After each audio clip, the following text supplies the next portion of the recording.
Please subscribe and share SWA News.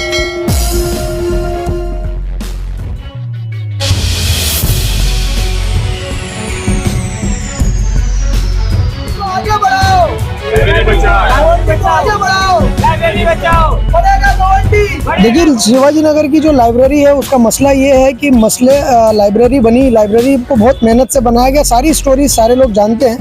लड़ झगड़ कर एक लाइब्रेरी मिली पढ़ने के लिए।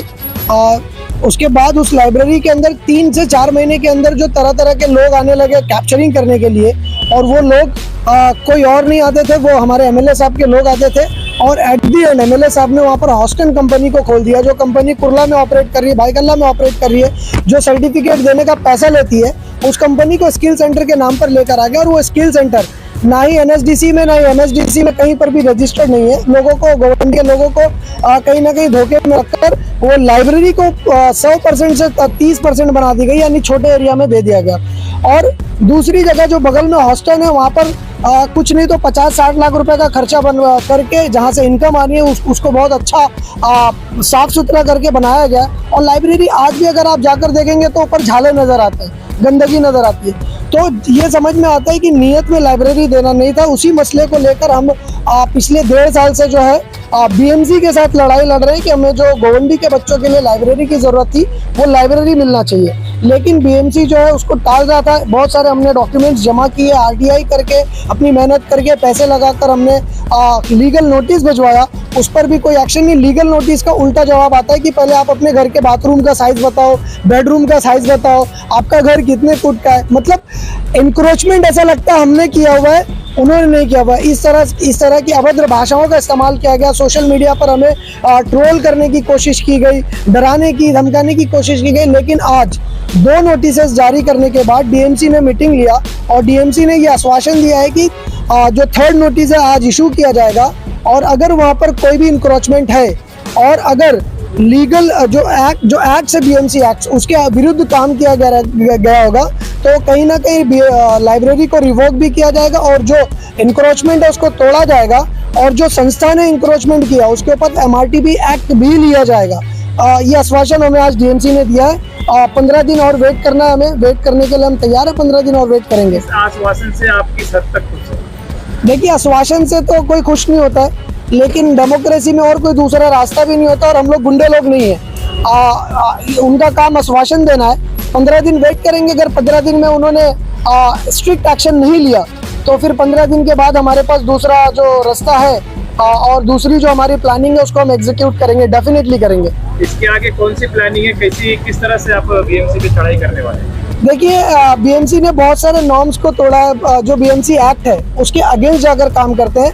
और ये जो बीएमसी ऑफिसर्स हैं, चाहे वो डीएमसी हो या बॉम्बे कमिश्नर हो, ये कहीं ना कहीं एडमिनिस्ट्रेटिव लॉ के थ्रू जो है वो काम करते हैं। तो एडमिनिस्ट्रेटिव लॉ इनके ऊपर जो अंकुश लगाता है और उस अंकुश में ये फंसने वाले हैं।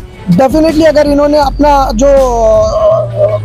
जो पावर एक्सरसाइज किया है वो बियॉन्ड द लॉ किया, अगर उसको ये सही नहीं करते हैं तो डेफिनेटली जो रास्ते हैं, देखिए गोवंडी के अंदर अभी कब्रिस्तान का इशू हो या दूसरे इश्यूज हो, एसएमएस का इशू हो, इसको कोर्ट ने डांट कर, फटकार कर ऑफिसर्स को जो उसका फैसला है गोवंडी वालों के हक में दिया। तो डेफिनेटली लाइब्रेरी के लिए फिर ये जलील होंगे, कहीं ना कहीं कोर्ट में इनको फटकार पड़ेगी और फिर लाइब्रेरी जो है वो रिवोक होनी ही है कोर्ट के माध्यम से। ऐसे मामले जो होते हैं वो जनता की नज़र में कोई वैल्यू नहीं रखते, क्या बोलना चाहेंगे जनता को? देखिए, जनता की नज़र में वैल्यू बहुत रखते हैं, लेकिन जनता जो है गोवंडी एम ईस्ट वार्ड की जो जनता है वो 200-300 एवरेज कमाने वाली जनता है। अगर वो इन सारे मुद्दों पर आकर रोड पर, सड़क पर एक दिन उनको देना पड़े तो शायद घर में चूल्हे नहीं जलेंगे।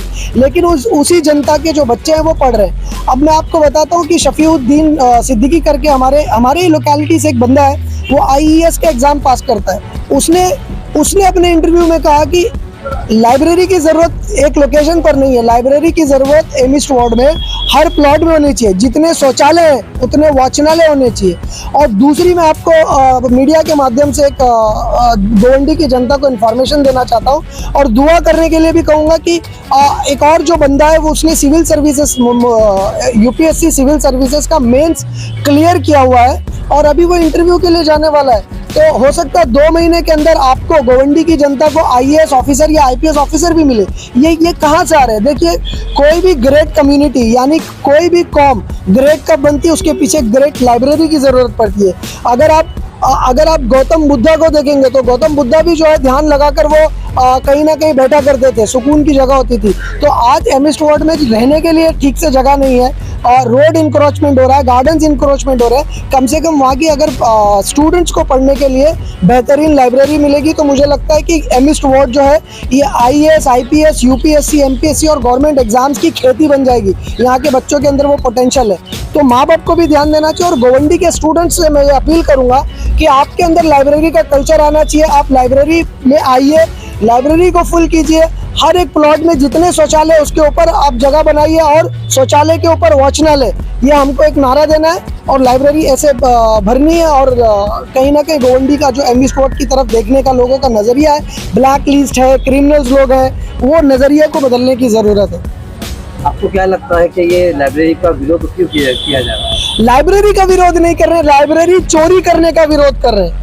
और लाइब्रेरी तो हमको चाहिए, हम तो बता रहे हैं कि हमें हर प्लॉट में लाइब्रेरी चाहिए। जिस तरह से 3 माले का बाथरूम बना दिया गया, बाथरूम 1 फ्लोर पर है और 2 फ्लोर पर पता नहीं क्या होता है, कहीं गुटके रखे पकड़े गए। मैं नहीं कह रहा हूँ, आप लोगों को मालूम है। एक पर्टिकुलर पार्टी के जो काउंसिलर है, दूसरे काउंसिलर उसी पार्टी के काउंसिलर के रूम में दरवाजा तोड़कर घुसते हैं तो गुटखा मिलता है, बाथरूम के नीचे गुटखा रखा जा रहा है। तो कहीं ना कहीं ये इलीगल एक्टिविटीज़ के लिए जो पब्लिक प्लेसेस यूज़ हो रहे हैं वो कहीं ना कहीं लाइब्रेरी के नाम पर यूज़ होना चाहिए, लोगों को पढ़ने के लिए वाचनालय के नाम पर यूज़ होना चाहिए, ताकि गोवंडी की जो जनता है वो पढ़ सके और पढ़ेगी तभी आगे बढ़ेगी। और मुझे ऐसा लगता है कि इतने सालों में 25-30 सालों के अंदर भले ही हमें मुस्लिम एमएलए मिले, मुस्लिम कॉरपोरेटर्स मिले, वो बाहर के थे, यहाँ पर आकर उन्होंने मज़ा किया और जो लोकल थे वो बेचारे पढ़े लिखे नहीं थे, समझ नहीं पाए कि गोवंडी की रिक्वायरमेंट क्या है। तो उन्होंने हमें पढ़ाई से वंचित रखा, इसलिए वो रूल कर रहे हैं। और वो ये समझ गया कि अगर पढ़ा लिखा